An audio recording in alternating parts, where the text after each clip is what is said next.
नमस्कार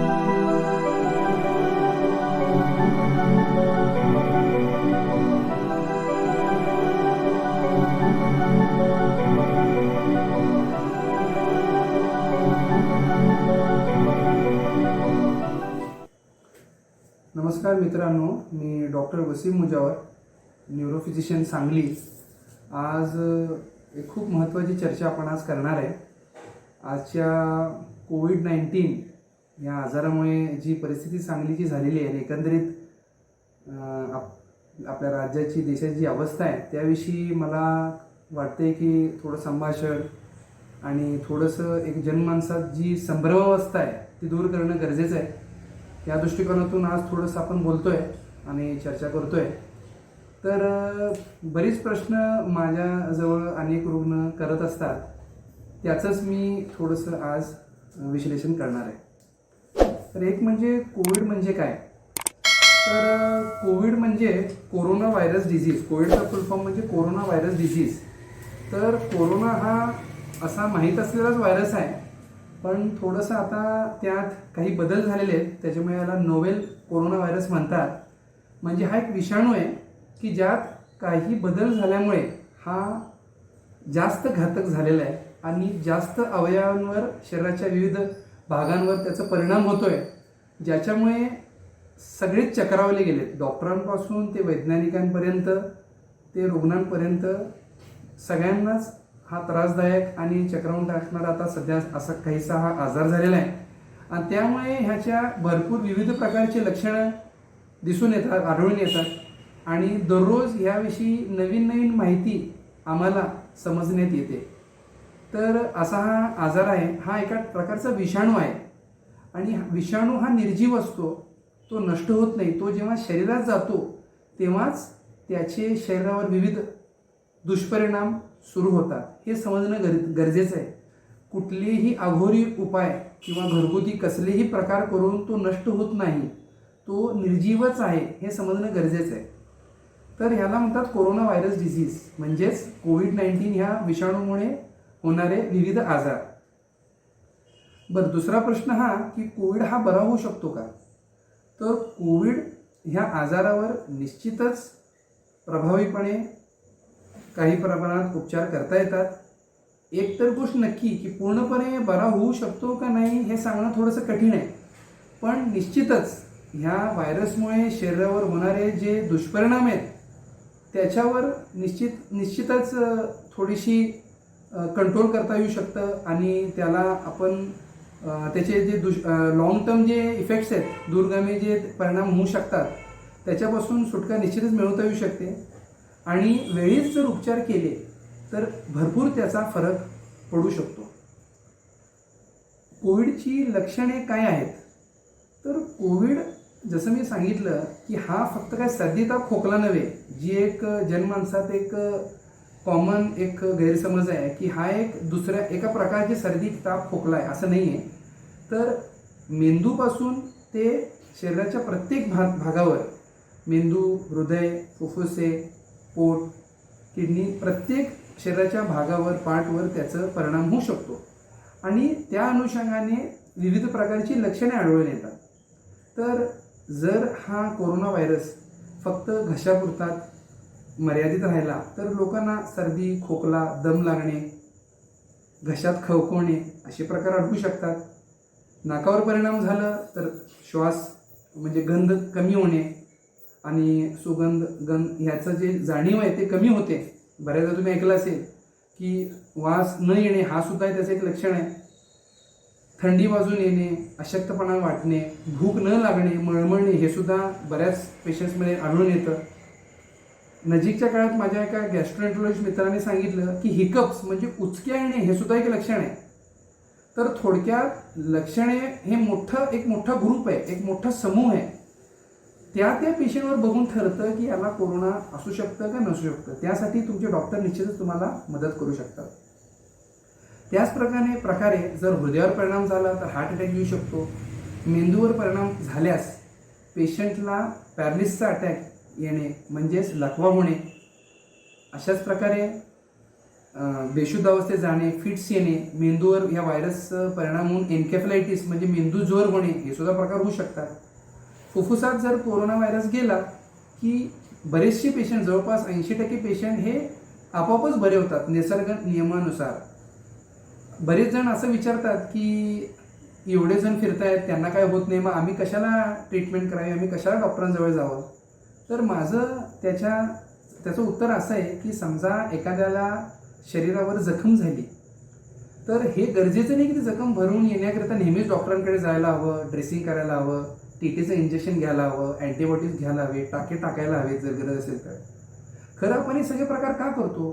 कारण हजारो लाखोमधनं एकाला धनुर्वात होऊ शकतं, एखाद्याला शुगर असू शकते, ज्यामुळे ते इन्फेक्शन वाढून कधी कधी तो अंग काढून टाकायची पाळी येते. बऱ्याच वेळा जर व्यवस्थित ती जखम, त्याचा उपचार वेळेवर केलं गेलं नाही तर काय होतं, ती जखम चिघळू शकते, त्याचं जे विष आहे तिथलं ते इन्फेक्शन शरीरात पसरून जीवावर बेतू शकतं. म्हणून आपण सरसकट प्रत्येकच पेशंटला काळजी घेतो नव्हे का. आणि व्यवस्थितरित्या जखमेची ड्रेसिंग, ट्रीटमेंट, टाके जर घातले गेले तर काही दिवसानंतर, काही महिन्यानंतर, काही वर्षानंतर तिथं एक छोटंसं व्रण राहतं जे बऱ्याच दिवसानंतर कळतही नाही की तिथं जखम झाली होती का.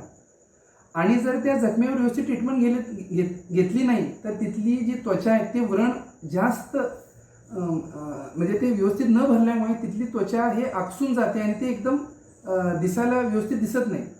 तसंच हा जो कोरोना व्हायरस आहे ह्याचं पण जर आपण व्यवस्थित काळजी घेतली नाही, व्यवस्थित ट्रीटमेंट घेतलं नाही तर त्याचे कॉम्प्लिकेशन्स, त्याचे दुष्परिणाम, शरीराच्या इतर भागांवर, अवयवांवर होणारे परिणाम हे घातक ठरू शकतात व जीवघेणे ठरू शकतात. त्यामुळे आपल्याला काळजी घेणं गरजेचं आहे. आपण छोट्या छोट्या गोष्टीत काळजी घेतो तर एवढा मोठा हाहाकार माजवणारा जर हा व्हायरस आणि आजार असेल तर त्याविषयी आपण असं निष्काळजी करणं आणि गाफील राहणं कसं परवडेल बरं. तर निश्चितच हा आजार बरा होऊ शकतो. लक्षणे हे त्या अवयवांप्रमाणे, त्या शरीराच्या भागांवर होणाऱ्या ह्या व्हायरसच्या परिणामांप्रमाणे लक्षणे बदलत जातात. त्यामुळे एकाच चाकोरीत ह्या व्हायरसला, ह्या आजाराला आपण बांधू शकत नाही. हे माझ्या पूर्ण समाजाला कळकळीची विनंती आहे की तुम्ही एका चाकोरीत राहू नका की मला दमच नाही, मला खोकलाच नाही, असं नाही आहे. आज संध्याकाळीच माझ्या एक फॅमिली फिजिशियनशी माझं बोलणं झालं. त्यानं मला म्हटलं की मी काही दिवसा अगोदर एक कोविड सेंटरजवळ गेलो होतो काही कामासाठी. तिथं माझ्या ओळखीचे काही नातेवाईक भेटले. मी त्यांना विचारलं इथं काय करताय, तर म्हटलं आमचे आजोबा ॲडमिट आहेत. म्हटलं आजोबा तर आता काही दिवसाअगोदर येऊन गेले. तर होय म्हटले, आम्ही काही दिवसाअगोदर तुमच्याकडे आलो होतो, फक्त भूक लागत नाही एवढंच लक्षण घेऊन. तर फक्त भूक लागत नव्हती तेव्हा हा व्हायरस शरीरात पसरत होता, म्हणजे त्याची वाढ होत होती, दुष्परिणाम होत होते आणि नंतरनं त्यांना दम लागला, खोकला लागला, ताप लागलं आणि मग ते कोविड म्हणून डायग्नोज झाले. तर माझं असं म्हणणं आहे, एका चाकोरीत ह्या आजाराला आपण घालू शकत नाही. त्यामुळे आपण सर्वांनी सतर्क राहणं अतिशय गरजेचं आहे. तर लक्षणे हे विविध प्रकारची आहेत. तपासण्या काय? माझ्या मते सगळ्यात मोठी तपासणी ही वेळेवर डॉक्टरांकडे जाऊन सल्ला घेणे ही आहे. आणि कुठलीच तपासणी याला कॉम्प्लिमेंटरी ठरू शकत नाही. कुठलीच तपासणी 100% निदान देऊ शकत नाही. अगदी CT स्कॅन असो, RT-PCR असो, अँटीजेन टेस्टिंग असो, कुठलाही काही असो, अँटीबॉडीज असो, प्रत्येक टेस्ट या मानवनिर्मित आहेत. ते परमेश्वरानं तयार केलेले नाही आहेत. प्रत्येकाला मर्यादा आहेत. निश्चितच त्या भरपूर उपयुक्त आहेत. खरं वेळेवर तुम्हाला त्रास झाल्यास, तुम्हाला लक्षणे कुठल्याही प्रकारचे आढळल्यास सद्यस्थितीत तुम्ही वेळेवर डॉक्टरांना भेटला, त्यांच्याशी योग्य सल्लामसलत केली आणि त्यांनी सांगितल्याप्रमाणे जर तुम्ही तपासणी आणि उपचार जर घेतले तर हे सगळ्यात मोठं टेस्ट आहे कोरोनासाठी असं मला वाटतं वैयक्तिकरित्या. तसं बघायला गेलं तर जसं नेझल स्वॅब घेतात, नाकातून एक स्वॅब, एक कॉटनचं घेऊन नेझोफॅरिंग्समधलं एक तिथले जे सिक्रिशन्स आहेत त्याचं टेस्टिंग केलं जातं, नेझल स्वॅब ज्याला म्हणतात. तर त्यातून विविध प्रकारचे टेस्टिंग केल्या जातात, रक्तातनं केल्या जातात. CT स्कॅनसुद्धा बरंच उपयुक्त आहे, कारण बरेचसे स्वॅब निगेटिव्ह हे CT स्कॅनमध्ये पॉझिटिव्ह येतात. कारण एक गोष्ट समजून घ्या, तपासणी आपण करतोय कुठून? नाकातून ती जो स्वॅब स्टिक आहे ते घालून फॅरिंग्समधनं म्हणजे मागच्या नाकपुडीत तिथून घेतोय. आजार कुठे आहे? छातीत, मेंदूत, हृदयात, इतरत्र आहे. त्यामुळे नेहमीच तिथे असेल असं नाही. कारण प्रत्येक टीबीच्या पेशंटला थुंकीत पॉझिटिव्ह येतं का नाही, प्रत्येकच मलेरियाच्या पेशंटला जे मलेरियाचं टेस्टिंग करतो रक्त स्लाईड घेऊन नेहमीच पॉझिटिव्ह येतं का नाही, प्रत्येकच डेंग्यूच्या पेशंटला पॉझिटिव्ह येतं का नाही, तरी या तपासण्या केल्याच जातात. तशाच प्रकारची ही एक स्क्रीनिंग टेस्ट असते. याला मर्यादा आहे. जसं की RT-PCR आहे, 65% पॉझिटिव्ह आहे. 100 रुग्णांची जर RT-PCR केली गेली 65 लोकांचीच मिळणार पॉझिटिव्ह, उरलेल्या 35 लोकांची निगेटिव्ह येणार. त्याला फॉल्स निगेटिव्ह म्हणतात. म्हणजे पेशंटला आजार असून सुद्धा ते निगेटिव्ह येतं. तर अशा पेशंट्समध्ये CT चेस्ट म्हणजे छातीचं CT स्कॅन हा बराच उपयुक्त ठरू शकतो. सॅच्युरेशन बघणे, ऑक्सिजनची मात्रा रक्तात किती त्याचं प्रमाण आहे हे बघणे हे सुद्धा महत्त्वाचं ठरू शकतं. उपचार आता जसं आपण कोरोनाशी आपण लढा देतोय, हळूहळू बरेच विविध प्रकारची ड्रग्ज आलेले आहेत. समाजात एक गैरसमज आहे की ट्रीटमेंटच नाही आहे, उपचारच नाही आहे, तरी आमच्याकडनं एवढे पैसे घेत आहेत. आता हा भाग निराळा. खरोखरमध्ये बरेच मेडिसिन्स, बरेच औषधे आलेली आहेत आणि त्याच्यामुळे बराच फरकही पडलेला आहे. माझा एक मित्र आहे जो मुंबईत इंटेन्सिव्हिस्ट म्हणून काम करतो. कोरोनाचे हजारो पेशंट त्यानं हाताळलेले आहेत. तर मी त्याच्याशी चर्चा केली. निश्चितच त्याला ह्यात बरंच एक्सपिरियन्स आहे. तर त्याचं म्हणणं असं आहे की कोविडसाठी जर वेळेतच जे अँटीव्हायरल ड्रग्ज आहेत, फॅव्हिपिराविर, रेमडेसिविर, टोसिलिझुमाब हे जर दिल्या गेल्या, आता आपल्या या चर्चेत ह्याचं विश्लेषण होऊ शकत नाही, कारण माझं म्हणण्याचं उद्दिष्ट हा आहे की हे जे ड्रग्ज आहेत आयव्हरमेक्टिन, डॉक्सी, HCQS, अझिथ्रोमायसिन हे विविध प्रकारचे ड्रग्ज आता अवेलेबल आहेत. वेळेतच जर योग्य प्रकारे योग्य तज्ज्ञांमार्फत जर हे औषधोपचार केले गेले तर निश्चितच खूप खूप फरक पडू शकतो. त्याचं म्हणणं तर असं होतं की असे काही पेशंट ज्यांचं रिपोर्ट निगेटिव्ह होतं, खरं आम्हाला पेशंटच्या हिस्ट्रीवरनं आणि पेशंटच्या विश्लेषणावरनं आम्हाला असं वाटलं की कोरोना आहे. आम्ही ही महागडी औषधं दिलेली आहेत आणि पेशंट बरे झालेले आहेत. तर नंतर त्यांचं कोरोनाचं निदान झालेलं आहे. कारण कोरोना होऊन दम लागल्यावर आणि सिरियस झाल्यावर तेवढा वेळ नसतो की प्रत्येक तपासणी आपण करत बसू. गैरसमज, काही गैरसमज मी ऑलरेडी सांगितलेले आहेत आणि समाजात अगदी कोरोना आहे का इथंपासून ते कोरोना ह्या आजारामुळे किंवा ह्याच्यामार्फत पैसे उकळले जात आहेत, सरकारकडनं पैसे वाटले जातात, असे विविध गैरसमज समाजात पसरलेले आहेत. तर माझं सगळ्या लोकांना ही विनंती आहे की आज पेशंट्सला बेड मिळत नाही आहेत सगळीकडेच. मुंबई असो, पुणे असो, अहमदनगर असो, सांगली असो, कुठेही तुम्ही जागा, कराड, सातारा, कुठेही जा, कोरोना पेशंटसाठी बेड मिळणं हे अतिशय मुश्किल झालेलं आहे. आणि व्हॉट्सअपवरच्या ह्या खोट्या या अफवावर विश्वास ठेवून बऱ्याच पेशंटचा जीवही गेलेला आहे आणि ते दगावत आहेत. तर ह्या अफवांवर, ह्या गैरसमजावर तुम्ही विश्वास ठेवू नका. आणि कोरोना व्हायरस हा आहे, ह्याच्यात कितीतरी असंख्य डॉक्टरांचे किंवा हेल्थकेअर वर्करचे जीवसुद्धा गेलेला आहे. आणि निश्चितच याचे इतके साईड इफेक्ट आणि दररोज आपण पाहतोय. ज्या लोकांवर ह्या गोष्टीवर विश्वास नाही आहे त्यांनी कोविड सेंटरमध्ये येऊन काही दिवस एक स्वयंसेवक म्हणून काम करावं, एक हेल्थकेअर वर्कर एक मदत म्हणून काम करावं, तर त्यांना याचं गांभीर्य कळेल. तर बरेच गैरसमज आहेत आणि कुठल्याही प्रकारचं असं गव्हर्नमेंटकडनं हे पेशंट आढळून आल्यावर पैसे वगैरे काही मिळत नाही. बऱ्याच लोकांची तर पगार थकीत आहेत, ही अवस्था आहे. तर लोकांनी हे गैरसमज दूर करणं गरजेचं आहे. आणि कोरोना ह्या आजाराला आपण एक सोशल स्टिग्मा बनवून ठेवलेलं आहे, त्याला एक कलंक म्हणून बनवलेलं आहे, हे दूर करणं गरजेचं आहे. कोरोना पेशंट्सनी घ्यायची काळजी. कोरोनाच्या पेशंटचं जेव्हा काही असं कोरोना सदृश लक्षणे आढळून येतात तेव्हा सगळ्यात महत्त्वाचं हा विषय की घरातले जे सिनियर लोक आहेत, जे वृद्ध लोक आहेत, ज्यांना शुगर BP आहे, त्यांना आयसोलेट करणं अतिशय गरजेचं आहे. कारण ह्या पेशंटला तर ऑलरेडी झालं आहे, तर ह्याच्यासोबत जर इतरांनाही झालं, एका पेशंटसाठी बेड मिळणं कठीण आहे. तर त्याच वेळी जर त्या घरातले सगळेच पॉझिटिव्ह झाले तर बेड कुठनं मिळवणार, हे सुद्धा महत्त्वाचं आहे. तर सर्वात अगोदर अशी जर पेशंट असल्यास तर त्यांना आयसोलेट करणे, घराचे जे इतर वृद्ध सिनियर मंडळी आहेत, शुगर BP किंवा इतर ज्यांना आजार आहेत त्यांना दूर ठेवणे, त्यांचीसुद्धा तपासणी करून घेणे, ह्या पेशंटला योग्य वेळी तज्ज्ञ डॉक्टरांकडे वेळेतच नेऊन दाखवणे, टेस्ट करून घेणे, हे अतिशय महत्त्वाचं आहे. सोशल डिस्टन्सिंग पाळणे. आता हे सगळ्यांनाच माहीत आहे, वारंवार सांगितलं जातं, पण कोणच याच्यावर अंमल करताना आणि ह्याचं पालन करताना दिसत नाही. तर सगळ्यांना माझी कळकळीची विनंती आहे की कोरोना हा काय cancer, heart attack, sugar, BP सारखा आजार नाही. जर काळजी घेतली तर याच्यापासून निश्चितच आपण वाचू शकतो ना स्वतःला. तर जर आपण सोशल डिस्टन्सिंग पाळलं, जर आपण मास्कचा योग्य वापर केला, जर आपण साबणानं वारंवार हात धुणे, सॅनिटायझरचं पालन करणे, डिसइन्फेक्शन करणे, ह्या सगळ्या गोष्टीचं पालन केलं तर निश्चितच, आणि आपल्या इम्युनिटी व्यवस्थित चांगल्या प्रकारे मेंटेन करणे, ह्या गोष्टीचं जर पालन केलं तर निश्चितच भरपूर मदत होऊ शकते. खरं त्याबाबत बरीचशी उदासीनता आज दिसून येत आहे विविध कारणांमुळे. तर ही काळजी हे खूप महत्त्वाची असं मला वाटतं. मेन म्हणजे वेळेवर उपचार घेणे आणि वेळेवर तपासण्या करून ट्रीटमेंट चालू करणे. आता कोविडचा समाजावर आणि समाजाचा कोविडवर काय परिणाम होऊ शकतो? माझ्या मते समाजाचा कोविडवर जे परिणाम आहे ते तर सगळ्यांनाच माहीत आहे. पूर्ण समाजाचं अर्थकारण, बरेच नोकऱ्या, बरेच व्यवसाय हे मोडीत निघालेले, हा वेगळाच विषय आहे, ते काय आम्ही सांगायची गरज नाही.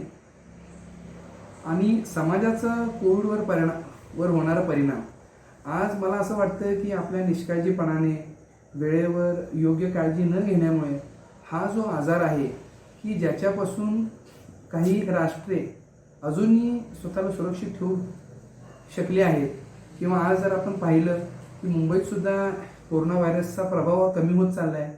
माझा मित्र US मध्ये आहे, तर त्यानं मला असं सांगितलं की मॅसेच्युट्समध्ये तर एका महिन्यात एकच पेशंट आता कोविडचा त्याला सापडलेला आहे. काही भागांमुळे एस्पेशली नॉर्दर्न स्टेट्समध्ये प्रमाण जास्त आहे. खरं काही USच्या स्टेट्समध्ये महिन्यातून एक पेशंट, म्हणजे विचार करा की हे जे सगळे मेजर्स आहेत, जे काय आपण चर्चा करतोय त्या किती प्रभावी आहेत जर त्या राबवल्या गेल्या योग्य दिशेने. तर माझं तेच सगळ्यांना आव्हान आहे की हे जे काय आपण डिस्कशन करतो याचं आपण काळजी घ्यावी. आणि माझं असं अजून एक आव्हान आहे की व्हॉट्सॲपवरच्या ज्या काही आपल्याला घरगुती उपाय आपल्याला जे व्हॉट्सॲपवर मिळत आहेत, विविध प्रकारचे वाफ, काढे, घरगुती जे काही ट्रीटमेंटचे जे काही प्रकार सापडत आहेत, तर त्याचं तज्ज्ञांच्या सल्ल्याशिवाय त्याचं तुम्ही स्वतःवर प्रयोग करू नये. अगदी आता लेटेस्ट माझे काही गॅस्ट्रोएंटरोलॉजिस्ट मित्र आहेत, त्यांचं म्हणणं असं आहे की काढे जे विविध आता व्हॉट्सॲपवर फिरत आहेत त्याच्या अतिसेवनाने लिव्हरवर परिणाम होणे, पोटात अल्सर निर्माण होणे, असे विविध साईड इफेक्टसुद्धा जाणवू लागले. कारण प्रत्येक गोष्टीला मर्यादा आहे. त्या काढ्यामध्ये त्या गोष्टीचं किती प्रमाण आहे हे त्या तज्ज्ञांमार्फत MD आयुर्वेदाचार्यांकडनं गायडन्स घेणं गरजेचं आहे. व्हॉट्सॲपवर बघून जर तुम्ही तसं घेत बसला आणि वेळेवर नाही दाखवलं तर कसं होणार हे समजून घ्यायला हवं.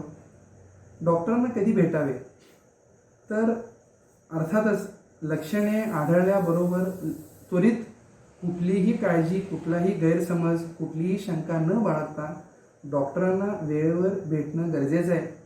माझ्या एक्सपिरियन्सनुसार जी पेशंट्स डॉक्टरवर विश्वास ठेवून योग्यरित्या ट्रीटमेंट घेतात त्यांच्यात आणि इतर पेशंट की ज्यांना डॉक्टरवर अविश्वास आहे आणि मनात बऱ्याच शंका कुशंका आहेत, त्यांच्या आउटकममध्ये बराच फरक असतो. हा एक अलिखित नियम आहे. त्यामुळे तुमच्या डॉक्टरांवर विश्वास ठेवा. डॉक्टर तुम्हाला मदत करण्यासाठी, तुमच्या चांगल्यासाठीच आहे. कुठल्या डॉक्टरला असं वाटत नाही की आपला पेशंट बरा नाही व्हायला पाहिजे किंवा आपल्या पेशंटला त्रास व्हायला पाहिजे, असं कुठल्याच डॉक्टरला वाटत नाही. आपल्या डॉक्टरांना वेळेत दाखवा. त्यांनी सांगितलेले जे तुम्हाला प्रिकॉशन्स आहेत, ट्रीटमेंट आहेत, ते योग्यरित्या करा. काळजी घ्या. निश्चितच जसं जगात इतर ठिकाणी ह्या आजारावर, ह्या कोरोनावर विजय मिळवता येऊ शकतो, तसं आपणही विजय मिळवू शकू अशी आशा आहे. धन्यवाद.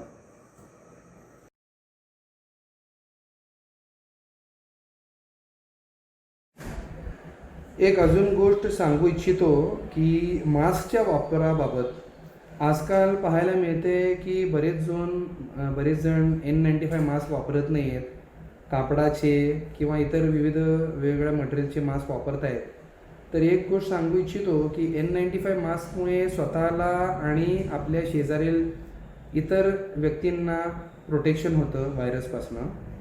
कापडी मास्क घातल्यास फक्त शेजारील माणसाचंच प्रोटेक्शन होतं, तुमचं प्रोटेक्शन होत नाही. ही गोष्ट कृपया तुमच्या निदर्शनास आणू इच्छितो.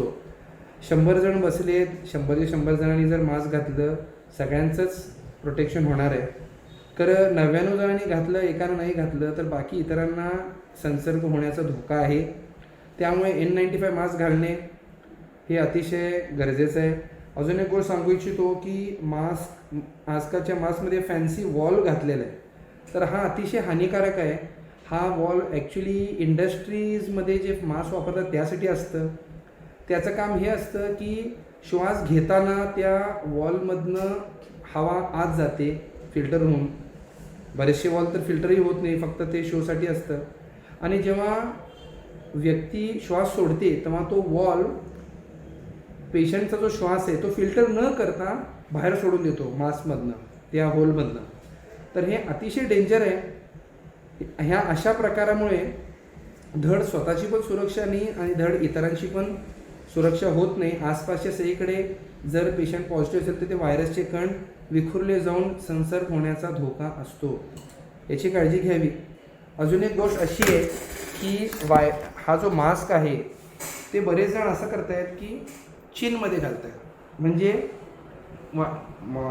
जणू काही चीनचं प्रोटेक्शन करणं. बरेच जण मास्क अशा प्रकारे लावताना दिसतात, तर हे अतिशय हानिकारक आहे. बरेच जण मास्कला स्पर्श करतात, तोंडाला स्पर्श करतात, हे अतिशय डेंजर आहे. तुम्ही जर एखाद्या कोरोना पॉझिटिव्ह पेशंटच्या संपर्कात आला किंवा संबंध आलं, समोरासमोर बोलणं झालं आणि असं समजा की कोरोनाचे व्हायरस जर इथं ते जर जमलं असेल तर प्रॉब्लेम काय होतो, तुम्ही जर ते असं हात लावलं आणि परत डोळ्याला इथे स्पर्श केला तर तो पसरण्याची शक्यता असते. दुसरी गोष्ट, बरेच जण जो आहे मास्क काढण्याची पद्धत पण चुकीची आहे. मास्क काढण्याची पद्धत अशी आहे की मागून फक्त त्याच्या बँडला धरून असं मास्क काढणे आणि तो सस्पेंडेड असं ठेवणे कुठेतरी, आणि मग तो जर रियूज करणार असाल तर अशा प्रकारे रियूज करणे, जेणेकरून हा जो वरचा भाग आहे त्याचं डोळे, नाक, तोंड याच्याशी संपर्क येऊ नये, हे अतिशय महत्त्वाचं आहे. इथे मास्क घालून लोक खिशात घालतायत, कसाही वापर करतायत. दुसरी गोष्ट काय होतं की समजा मास्कचा संबंध आला आणि तो चेहऱ्याच्या इतर ठिकाणी जर व्हायरसचे कण जर जमले असतील आणि तुम्ही हा मास्क जो आहे असं खाली घेतला, बरोबर, आणि मग तो मास्क वर घेतला, तर होतं काय की हा जो मास्कचा आतला भाग आहे याचा संपर्क फक्त नाका आणि तोंडाशी असायला हवा, नव्हे का? आणि तोच जर मास्क खाली तुम्ही घेतला म्हणजे इथले सगळे कण इथे आत जमलेले आहेत आणि तोच परत तोंडावर, मग हे मास्क न वापरण्यापेक्षा डेंजर झालं. कारण तुम्ही टोटल तुमचा श्वास ह्या मास्कमधनं होणार आहे, बरोबर, श्वासोश्वास हा मास्क थ्रू होणार आहे आणि सगळे ते व्हायरसचे कण आत जाणार. तर मास्क वापरायला हवं, योग्यरित्या वापरायला हवं. त्याला रियूज कसं करायचं, काढायची पद्धत, शास्त्रीय पद्धत, हे महत्त्वाचं आहे. माझे काही मित्र असं करतायत की 4-5 मास्क घेत आहेत, दिवसभर एक मास्क घालतायत किंवा दुपारी परत सकाळी घातलं, दुपारी जेवण करून मास्क घालतात, असं काढतात, लटकून ठेवतात, दुसरा मास्क घालतात, बरोबर, म्हणजे असं त्यांनी एक हँगरसारखंच केलेलं आहे. आणि मग दुपारी नंतर दुसरा मास्क काढतात. मग याचा फायदा काय होतो की इथं जे काही मॉइश्चर जमलेलं आहे ते इव्हॅपोरेट होण्यास मदत होते. कारण बरेच जण असं पण कंप्लेंट करतायत की मास्क वारंवार घालून इथं घाम आणि मॉइश्चर जमून मग त्याला एक वास पण येतो. मग हा पण एक विषय आहे, तर हे पण लक्षात घेणं गरजेचं आहे. तर मास्कचा योग्यरित्या वापर महत्त्वाचा आहे. दुसरी गोष्ट, इथं जो प्रत्येक मास्कला जर तुम्ही जवळून पाहिलं तर मास्कला इथे एक पट्टी असते. मग ही पट्टी जी असते ते मास्कला टाईट इथून पॅक करण्यासाठी आहे, जेणेकरून इथून श्वास आत जाऊ नये, इथून एअर, हवा, बाहेरची हवा आत जाऊ नये. तर हा जो भाग आहे हा नेहमी असं टाईट असणं गरजेचं आहे, जेणेकरून इथून हवा जाऊ नये. बरेच जणी बघतोय बोलत असताना असा असतो मास्क, मग त्याला काय अर्थच उरत नाही, नाक तोंड उघडच आहे, मग मास्क कशाला घालता? आणि मग नंतर म्हणायचं बेड मिळत नाही, मला या गोष्टीला अर्थच नाही आहे. तर कृपा करून मास्कविषयी ह्या ज्या काही थोडंफार माझं निरीक्षण झालेलं आहे त्याच्यावरच्या उपाययोजना मी सुचवलेल्या आहेत. महत्त्वाची गोष्ट ही आहे की मास्क आपण सगळ्यांसमोर घालतो, खरं आपण असं समजतो की माझे ऑफिसमधले किंवा माझ्या हॉस्टेलमधले किंवा माझ्या संपर्कात असणारे, माझ्या जॉबच्या ठिकाणी माझे जे ओळखीचे लोक आहेत, स्टाफ आहेत इतर, त्यांच्यासमोर कोणी मास्क घालत नाही, नातेवाईकांसमोर घालत नाही. मग या अशा प्रकारामुळे व्हायरसचा भरपूर फैलाव होतो आहे आणि त्यामुळे जे होते आपण डोळ्याने पाहतो आहे. सगळ्यांना कळकळीची विनंती आहे, कृपा करून gloves, sanitiser, mask, social distancing आणि वेळेवर डॉक्टरांना दाखवणे हे सगळे प्रकार आणि ह्या सगळ्या उपाययोजना व्यवस्थित कराव्या. आणि अजून एक गोष्ट माझ्या लक्षात अशी आली आहे की कोरोना व्हायरससाठी ज्या काही ट्रीटमेंट अवेलेबल आहेत, फॅव्हिपिराविर आहे, रेमडेसिविर आहे आणि इतर ज्या काही ट्रीटमेंट आहेत, तर व्हायरसचा जे रेप्लिकेशन आहे, म्हणजे व्हायरसचं शरीरातलं जे प्रमाण आहे ते वाढण्यापासून जे काय औषधं त्याला प्रतिबंध करतात किंवा ते प्रमाण वाढण्यापासून रोखतात, तर हे पहिल्या 9 दिवसातच ते रोखलं जातं. 9 दिवसानंतर त्याचं रेप्लिकेशन बंद होतं आणि इतर कॉम्प्लिकेशन वाढतात. तर माझं म्हणण्याचं उद्दिष्ट आहे की लवकरात लवकर ट्रीटमेंट सुरू होणं गरजेचं आहे. इथं लोक सिरियस झाल्यावर, ऑक्सिजन कमी झाल्यावर, कॉम्प्लिकेशन झाल्यावर येत आहेत, तेव्हा ही औषधंही फारशी परिणामकारक ठरत नाही आहेत. आणि तेव्हा व्हायरसमुळे, इन्फ्लेमेशनमुळे लंग डॅमेज होणं, हृदयात गुठळ्या तयार होणं, मेंदूत गुठळ्या तयार होणं किंवा इतर जे काही प्रॉब्लेम्स आहेत ते कॉम्प्लिकेशन घेऊन आल्यास एवढं लेट असल्यावर खरंच डॉक्टर फारसं काही करू शकत नाही. आणि मग इतर कॉम्प्लिकेशन आपण बघतो. आता मी कालच वाचलं की मिरजेमध्ये एका कोविड सेंटरमध्ये मारामारी झाली. मग असे जे प्रकार आहेत, तर वेळेवर आपण जर उपाययोजना केल्या आणि वेळेवर जर तुम्ही डॉक्टरांना दाखवलं आणि व्हॉट्सॲप, युनिव्हर्सिटीवर, गुगलवर विश्वास न ठेवता, स्वतःचं डोकं न लावता तुम्ही जर वेळेवर डॉक्टरांकडे आलं तर निश्चितच फायदा होतो. आणि कृपा करून डॉक्टर जे 10 वर्ष, 15 वर्ष भरपूर कष्ट करून अभ्यास करून जे शिकलेत, ते एखाद्या व्हॉट्सॲप पोस्टवर किंवा एखाद्या मित्राच्या फोन कॉलवर ते त्याचं रिप्लेसमेंट किंवा तो त्याला पर्याय ठरूच शकत नाही. तर डॉक्टरांना वेळेवर दाखवणं महत्त्वाचं आहे. बऱ्याच वेळा एखादा आजार कोरोना सदृश वाटतो, खरं तो बरं होण्यासारखा असतो. आणि आजकाल नॉन कोविड म्हणजे कोरोना सदृश जी काही लक्षणे आहेत, कोरोना इतर जी आजार आहेत, याच्यामुळे सुद्धा भरपूर जास्त प्रमाणात मृत्यूचं प्रमाण किंवा कॉम्प्लिकेशनचं प्रमाण वाढलेलं आहे. त्यामुळे वेळेवर डॉक्टरांना दाखवणे, भीती न बाळगणे, कुठल्याही डॉक्टरला कसलेही पैसे मिळत नाहीत, कुणीही किडनी काढू शकत नाही.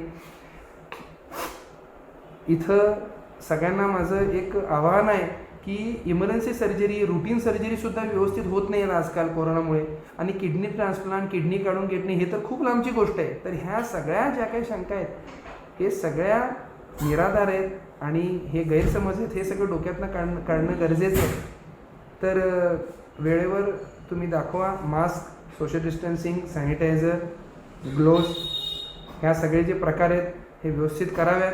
निश्चितच ह्यामुळे फायदा होईल. आणि आज कोरोनाविरुद्ध जो लढा आहे, ज्यात समाजातला एक घटक डॉक्टर आणि पॅरामेडिकल स्टाफ आणि शासन, गव्हर्नमेंटचं पूर्ण मशिनरी याच्याबरोबर जी लढा देत आहे, ह्याला तुम्हीच साथ देऊ शकता. आणि आपण सगळे मिळून नक्कीच कोरोना विरुद्ध ह्या युद्धात जिंकू शकू. थँक्यू.